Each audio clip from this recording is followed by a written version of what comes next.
it isn't just about attraction, and it then becomes very, very important how you communicate during conflict, of which attachment styles can massively play into, particularly if you've got two insecure attachment styles together. Where our life is now changing a bit more, it's a much more realistic approach to understand that you might not be with this person forever.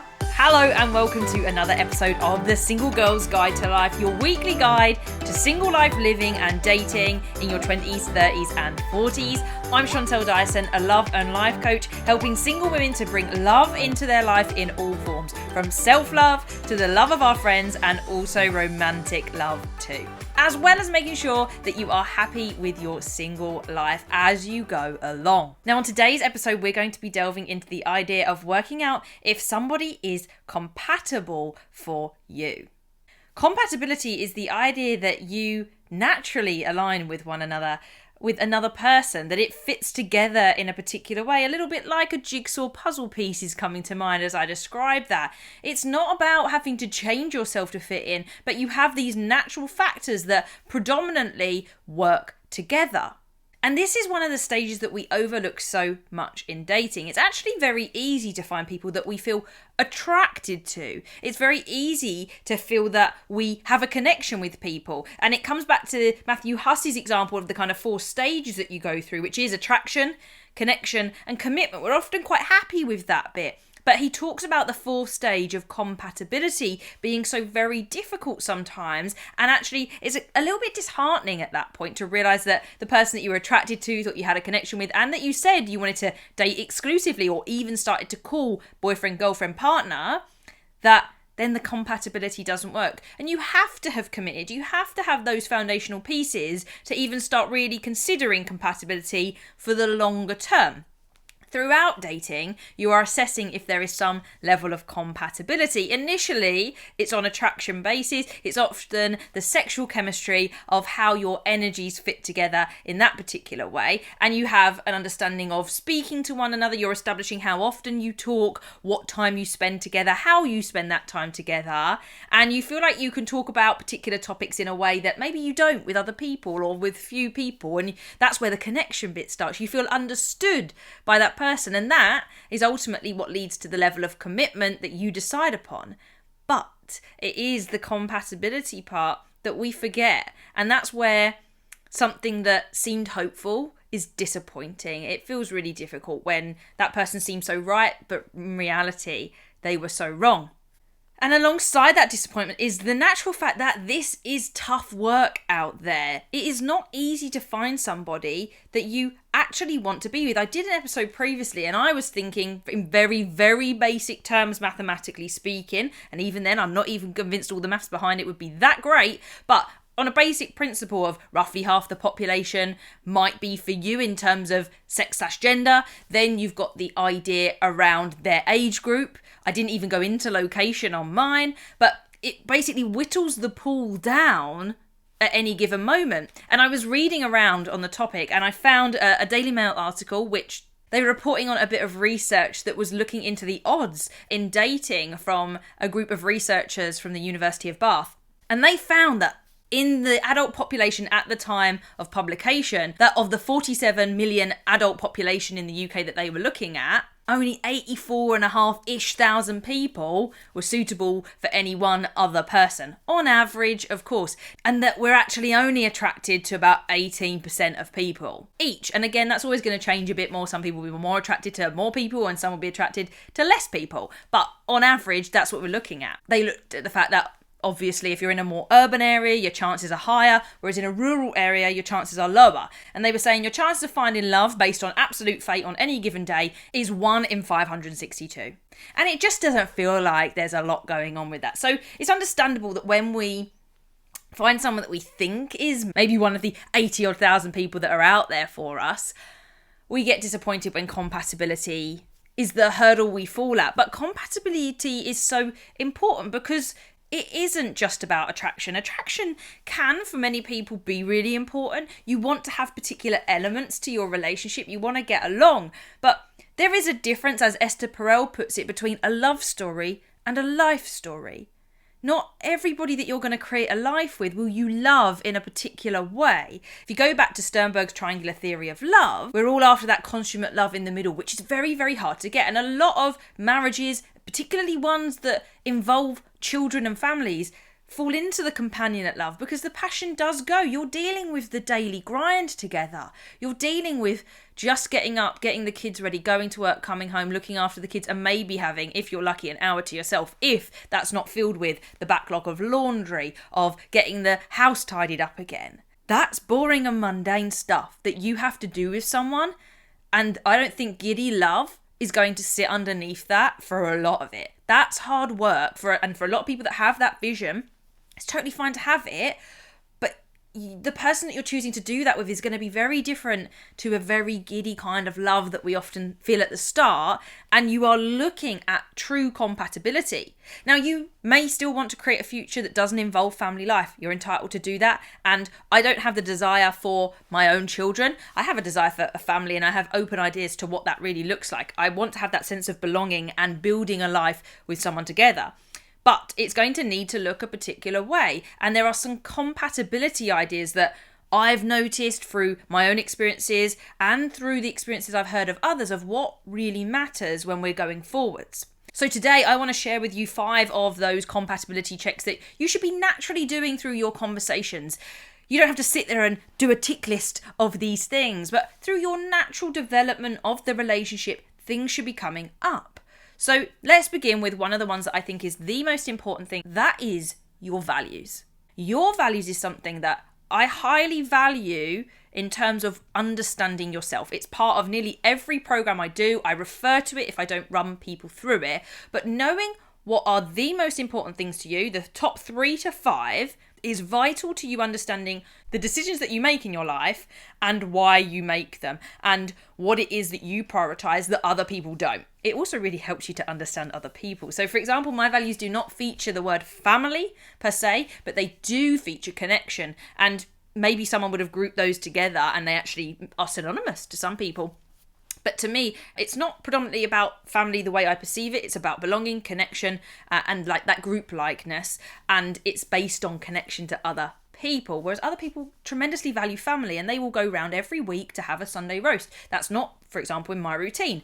Now, that's not incompatible in some way, but you might find that that's going to cause some friction over time where I don't value family. I might feel frustrated at times that the family get so much attention and time, and maybe that's a challenge where we're finding time difficult at some point in the early stages of dating, versus someone that then doesn't understand why I don't want to come to every family occasion every week. They've got to understand that family's not the biggest importance, so coming along when you're further down the line every other week is still as far as that person is willing to go, and that's what they're happy to compromise on. But there's a reason that they won't come along every week, and maybe to them coming along to the family meal every week is really important. So whatever your values happen to be, it's understanding what they are so that you can sell them a little bit. You don't have to sit there and list them, though I have done that, and I think it's quite useful to just see what people say on instinct, or if they go through the task that I do with people on it and have worked through that kind of process, knowing what is important to you. So mine include connection, growth, creativity, autonomy. They're important to me. And they're very easy to understand in the things that I do. They literally inform what my life looks like. The creativity comes from what is behind me and the things I like to do in my life. It kind of also covers the word fun. So we're never just going to do things simply. There's going to be surprises. There's going to be adventures. Growth definitely shows how much I read and why I'm not interested in television, etc. It informs a set of states that I'm in, and you can hierarchy them, although they're pretty much in contest with them all the time. Now, that doesn't mean that I don't value some family time. They're just not as important to me as those other things.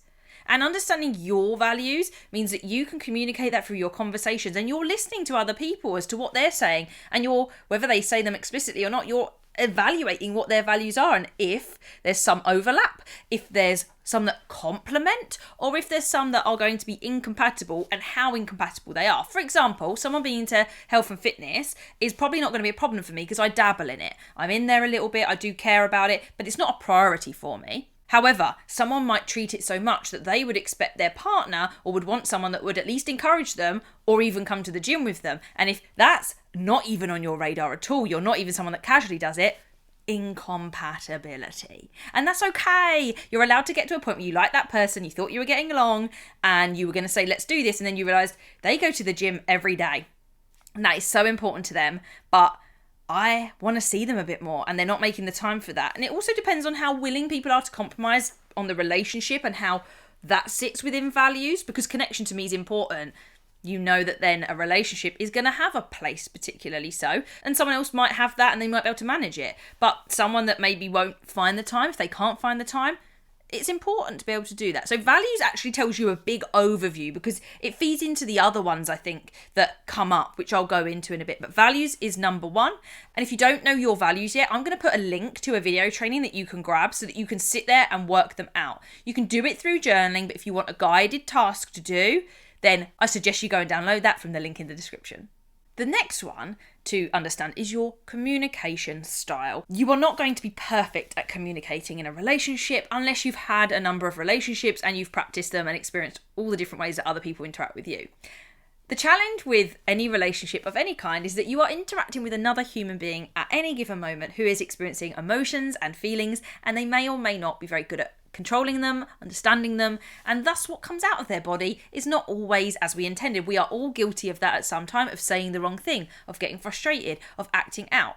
Anything that's dangerous or really harmful really needs to be taken a serious look at. But ultimately, there are different ways that we communicate. When we are first dating, you are establishing communication frequency in the very basic level. This can be how often you message someone once you've established there's a bit of a connection in some way, a bit of an attraction, and you're messaging back and forth. Is that daily? Is that every couple of days? Is it weekly? Now, the idea of that last one sends me wild. I would not be dating someone that thought it was okay to kind of message back once a week. There are people in this world that exist that prefer that, do that, down to them, happy for them. Not for me. I am a daily texter. It doesn't need to be intense. And over time, once the relationship is established, it becomes talking on the phone, because texting on the phone is laborious. What could have taken literally 15 minutes on the phone will take a couple of hours over text because it's slow and you're reading, and you're thinking and you're typing, whereas talking out loud is live, it's quick, it's much more effective. But in the initial stages, to me, I'm still looking for someone to text every day. That's how I operate. As I say, it doesn't have to be in depth every day, but a little check-in, then a bit longer, little check-in. And the idea of that for some of you will freak you out. And that tells you that if we were dating, then our compatibility on just that communication front wouldn't be there. But this goes further as your relationship develops in terms of how you then communicate love and affection and feelings. This comes back to the idea around love languages, whether you choose to believe in that or not. I think they're a good place to understand what really speaks to you in terms of love. So I would associate with words of affirmations and of quality time. But I generally appreciate all of those forms of love that come in. They're the ones that mean a lot to me. When time, to me, is encroached on or is lost, I find that very, very difficult. It also comes back to your attachment style as well. So where I lean towards that anxious attachment style more, no wonder I like to talk every day. That's me understanding my communication style, actually having conversations around why it is and where it comes from can be useful for someone to understand. Oh, it's not that she's being needy, she actually has this whole thing, that this is the way she feels about that. And this is then a whole thing about communication in general. Are you going to be open? What are you going to build your relationship values on? And understanding how to communicate how you feel. Is the person very open? Do they close down when you talk about feelings? There's all these different things. And it then becomes very, very important how you communicate during conflict, of which attachment styles can massively play into, particularly if you've got two insecure attachment styles together, even more so if they're opposing insecure attachment styles. But understanding over time how someone fights, how someone can deal with the pressure of a conflict, Is it fight or flight, or can they see through? Can they see through to that other person just a tiny bit to be able to connect in a particular way that's going to be able to keep this relationship going? Conflicts are very, very normal in relationships. A relationship that doesn't have conflict, I think, personally, is a bit more of a warning sign than a relationship that has conflicts, for sure. But it's understanding how each person can at least try and remain respectful, even if the odd criticism comes out in not the most effective way. And this is what I mean by making mistakes. Understanding through the experience as a relationship goes on, how feelings are validated, how pressure and intense situations are dealt with, that's going to tell you a lot about a person. And if you're compatible, or if you just push each other in the wrong way, if you push each other's buttons, if you wind each other up, and it's very hard to come back from conflict, or you can't give each other what they need in terms of love. Lots of different elements to think about in terms of communication. The next one comes as no surprise, but it will be the sexual compatibility between the two of you. This might seem really obvious for so many people, but we have, as a society, developed the idea of the spectrum of sexuality. And we have the one end of being asexual all the way through to allosexual. Now, you might not have heard of either of those words. Asexual is becoming more and more common, but that means that you do not see the value, you do not require the need for physical activity. Those people just don't feel that sexual attraction. But let's get rid of the misconception there. Asexual people can engage in sex, and some do, some choose not to. There, straight away, is something that's going to determine a compatibility, because if you are of any sort of person that does require some physical activity, then even if someone doesn't have the sexual attraction to people, they can be romantically attracted to a person. But if they're lacking sexual attraction and do not want to engage with sexual activity, then that's not going to work with someone that wants sexual activity. But someone that doesn't feel those feelings per se, but still will be happy to engage in sexual activity, can still work in that way. At the other end, we have allosexual, which not a lot of people have heard of, but that is what we would deem the normal, which is that you have sexual attraction to other people, that you would like to have sex when you see somebody that you are attracted to. Now, you just might be like, but that's what everyone is. But they aren't. There are lots of different ways to identify. And in the middle, as I mentioned, we have demisexual, which is where I would sit with. And once I say it, even more people come along to this word, which is these people do not experience sexual attraction until they have an emotional bond with that person. Now, people suddenly go, yeah, of course you've got to have a connection. In my interpretation, that's even deeper. Like, there is no response. I can appreciate when there is a human specimen that, according to normal beauty standards, is beautiful, would be deemed sexy, if we're going to use that word. I myself don't look at someone, and this is why I don't look at celebrities and think, oh yes, because I go, Zac Efron is a beautiful specimen. What a fine man. There is no way that I'd want to engage with him in any way until I knew him as a person. And so to me, there's that block. Whereas other people would quite happily be like, that's my hall pass. They have that celebrity that they would allow. That's a celebrity that I would be allowed to sleep with. I don't connect with that in that way. So you've got this spectrum of ideas there of, do your sexual compatibilities work? And that's just on sexuality and the way you identify, even if you didn't realise they were options. But then you've also got the activities in the bedroom, all those different elements that come up. What do you want to try? Are you experimental? Are you more vanilla? Are you more reserved? Are you interested in there being other people around or not? Whatever it might be, that's going to be a big compatibility. I think that one's more obvious. I don't think the spectrum is always considered as much, but the words are becoming more and more frequent within dating, and you might have seen them as options on dating apps and be like, what is that? Sex is generally an obvious part of a relationship, but it's worth knowing that that's not the case for everybody, or sexual attraction per se, and it might mean that sex isn't really of a priority or even anything to do with it. But then also understanding that there has to be that compatibility there, the comfort, the style, where, when, how often. Don't forget how often someone would want to be engaging in sexual activity is so important to understand as well. So it's really complex. And we're only on the 3 parts here of compatibility. You've done all the other work before that. No wonder the numbers are so small at certain times. And I don't know if the researchers even thought about some of these ones. They did do 18 categories. But did they do some of that? I don't know. Let's move on to the 4th category of compatibility. This is the more traditional route of compatibility. This is lifestyle. We are looking at work patterns. We're looking at hobbies. We're looking at the idea of what they want to fill their time within their life, and I'll come into a few little caveat ones that I think are really important. This is all to do with how you spend your time and how much time that leaves for romantic connection, how much it means that you can do together, and how much it means that you can maintain independence within that. It's important here to understand that compatibility does not mean similarity or the same. They just have to be compatible. So if someone does go to the gym every morning and you like a lay-in, that's still compatible because they can do that independently and you can do your lay-in independently. You get your time to yourself. But if then that repeats in the evening, like where is the time together? If you have so many different things in terms of your life that you do separate, where is the togetherness? If you both happen to go to the gym in the morning, then it might be something that naturally you start to do together. You change gyms and you go together, get a couple's discount for it as well. And that's the thing you do together. But after work, one of you loves to go for drinks with your friends after work, and one of you likes to come home and read a book. Each gets their time spent, one on their own, one with friends, but that's where they get their time. One person might like to see their friends and family 3 or 4 times a week, and one person wants to do it 1 to 2. That can be compatible because the 3 to 4 times is okay as long as they've got time for their partner otherwise, and then the partner that doesn't want to see their friends so much has time for themselves.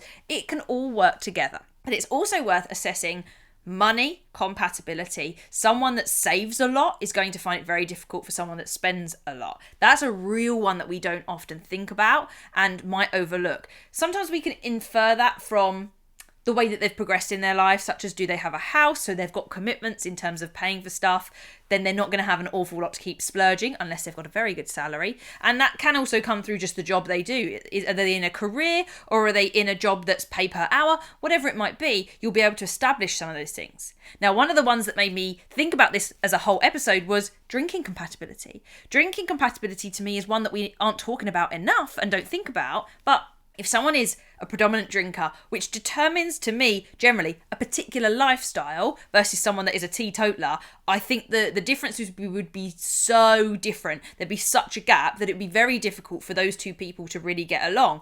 One person may find that they're out a lot of the time because they like the social side of drinking, and maybe they're out till the late hours. Whereas the teetotaler takes a bit more of a casual lifestyle. They like time on their own, they like time to read, they go to bed early and they get up in the morning. Now, if someone's been out till the early hours in the morning, I can't imagine they're up early in the morning. I could be wrong, but that's my impression. And you get these two lifestyles that don't really work together. I dated someone that literally this happened to.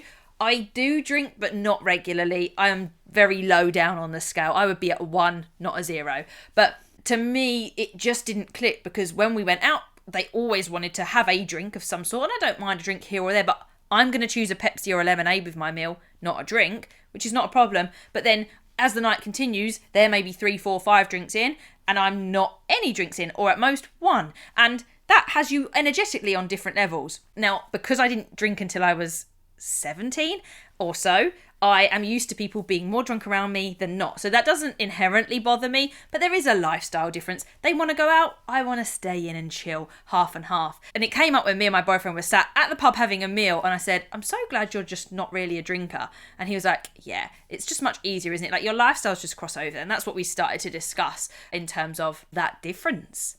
And in our case, similarity. I don't think you'd have to be a complete teetotaler and teetotaler together. I think you can have a blurriness, but I think each extreme is not going to work out. But something to consider if you've never given it any thought, which a lot of people on my Instagram poll indicated that they had never even considered, but a lot of people realised how important it was. And lastly, yet again, another obvious one, but that is relationship intent. Hopefully you agreed that during the commitment part, but it also might transpire that certain conversations hadn't happened yet. The idea around marriage and children is really important. There are less and less people getting married because of the cost. There's less and less people having children because of the cost. People are focusing on buying the house rather than putting money into marriages. They're also refraining from bringing up children because of cost, and they're delaying it till in their 30s. Some people want to have lots of children and want to do that early. Some people do want a career first, to have a life together first, and then to dedicate their life to children after. And some don't want that experience at all. You've got living arrangements. Living arrangements is becoming more and more flexible. The idea of having 2 homes, but spending some of it together. Financially, that might be better. From my experience of getting married and then divorced, it is messy when you have to separate. And Where our life is now changing a bit more, it's a much more realistic approach to understand that you might not be with this person forever. You might be with them for a long time, but the concept of forever is dwindling. The concept that your marriage will end is 50-50 or so.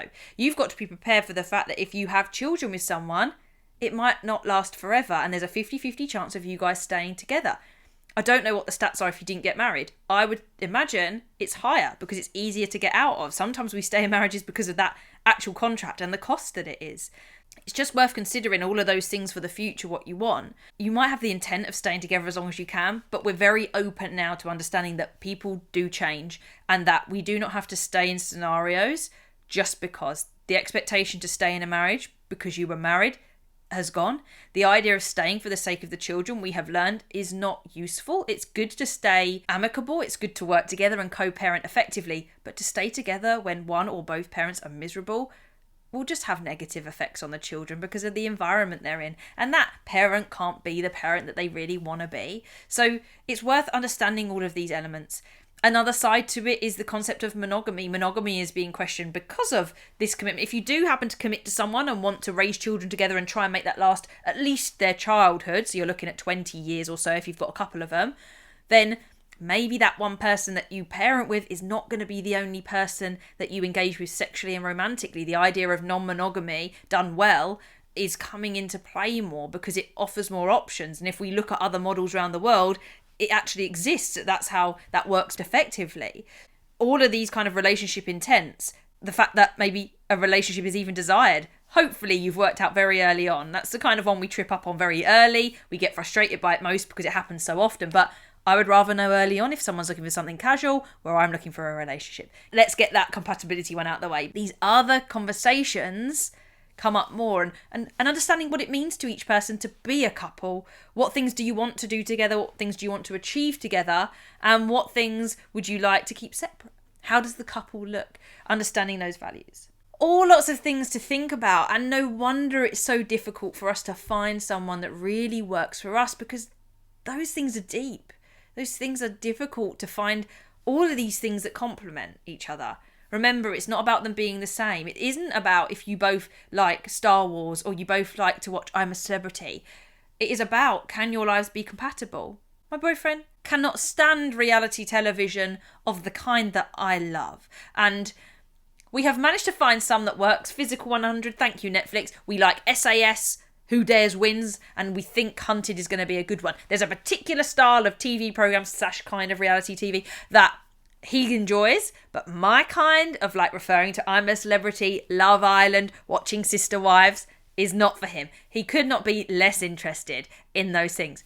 But are we still compatible in other ways? In plenty of ways. We both listen to podcasts in terms of hobbies. We both have particular plans for the future that we agree on. We both have a heavy reliance on growth and connection between the two of us in terms of our values individually, and then even when we've been asked to describe our relationship values, we have a crossover. 3 of them were exactly the same, 2 of them were different, but we appreciated where both people were coming from with that. We have some way that our lifestyles work together. He's more into health and fitness than I really am, but I dabble in it. We're both professionals in some way. There's that compatibility, and it is hard to come by.